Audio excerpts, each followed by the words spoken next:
עובדות רנדומליות עליי. כף רגל שמאל שלי יותר גדולה מכף רגל ימין. בעיקרון זה לא מפריע לי, אני פשוט תמיד מידה 39. מגיל 3 ידעתי שאני רוצה להיות שחקנית, ואז מעולם זה לא השתנה.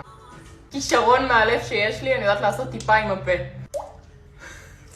זה עושה לך פיפי. דוברת 3 שפות, עברית, ספרדית ואנגלית. יש לי חוש ריח מפותח בקטע מוגזם שאנשים צוחקים עליי ברמה שאני יכולה להריח משהו ולהגיד וואו, יש לזה ריח של המורה שלי מכיתה ג'. עכשיו, אנשים בחיים לא מאמינים לי על זה עד שאני מאבחנת ריח שגם הם מכירים. אני מזל תאומים, נולדתי ב-15 ליוני. יש לי צלקת בתוך הפה בגלל שנפלתי מנדנדה כשהייתי קטנה. כאן.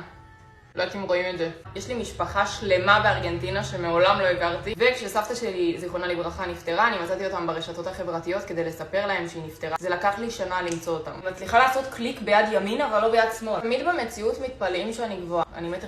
לא כזה גבוה. גבוה, לא כזה גבוה. בתיכון הרחבתי תיאטרון וביולוגיה. הדבר שהכי מפחיד אותי זה ים בחושך. כאילו, ממש פיזית להיכנס למים ושיש חושך מוחלט. אם אני אין סיכוי אני עושה את זה. זהו, תגידו לי אם בא לכם עוד כאלו.